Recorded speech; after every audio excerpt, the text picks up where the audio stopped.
बातमी आपल्या हक्काची। राष्ट्रवादी काँग्रेसचे जिल्हाध्यक्ष माजी आमदार दीपक आबा साळुंखे पाटील यांचा सांगोला तालुक्यातील गावभेट आणि जनसंवाद दौरा प्रचंड सुपरहिट ठरत असताना राज्याच्या बाहेरही दीपक आबांच्या लोकप्रियतेची झलक पाहायला मिळाली।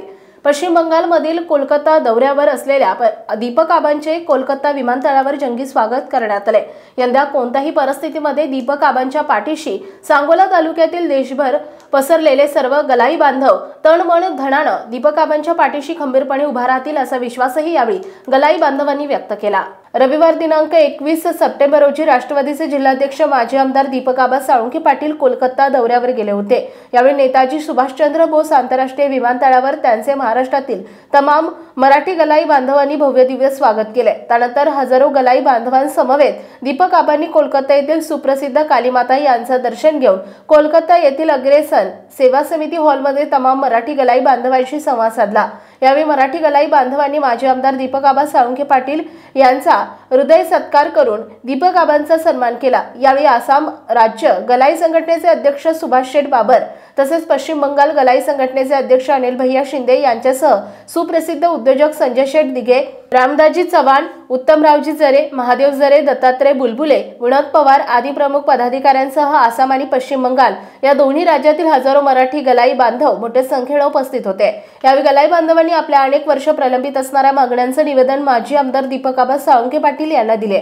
गलाई बांधवांना संबोधित करताना दीपक आबा साळुंखे पाटील म्हणाले, ज्या पद्धतीने सांगोल्याच्या डाळिंबांना आंतरराष्ट्रीय बाजारपेठेत आपली ओळख निर्माण करून सांगोल्याचे नाव जगाच्या नकाशावर उज्ज्वल केलं, त्याच पद्धतीने सांगोला तालुक्यातील गलाई बांधवांनी देशभर आपल्या कार्यकर्तृत्वाचा ठसा उमटवून सांगोला तालुक्याची देशाच्या नकाशात ठळक ओळख निर्माण केली आहे। राज्याच्या बाहेर आपले वेगळे अस्तित्व निर्माण करणाऱ्या बांधवांचा आपल्याला सार्थ अभिमान आहे। देशभरात पसरलेल्या सर्व गलाई बांधवांचा वर्षानुवर्षे प्रलंबित असणाऱ्या मागण्या पूर्ण करण्यासाठी आपण कटिबद्ध आहोत।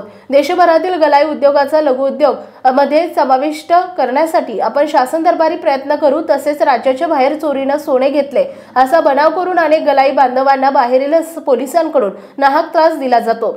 यावरही तात्काळ उपाययोजना केल्या जातील आणि गलाई बांधवांसाठी प्रत्येक राज्यात स्वतंत्र महाराष्ट्र भवन उभा करण्यासाठी आपण प्रयत्नशील राहू असे अभिवचनही शेवटी दीपक आबा साळुंखे पाटील यांनी दिले।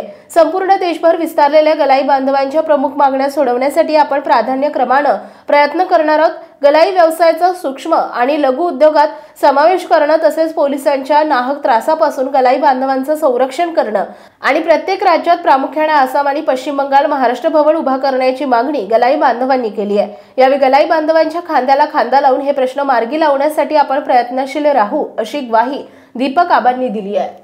सोलापूर जिल्ह्यातील तसेच सांगोला तालुक्यातील महत्त्वाच्या आणि ताज्या बातम्या पाहण्यासाठी आजच आमच्या पंचनामा लाईव्ह न्यूज चॅनलला YouTube वर सबस्क्राइब करा आणि बेल आयकॉन प्रेस करा।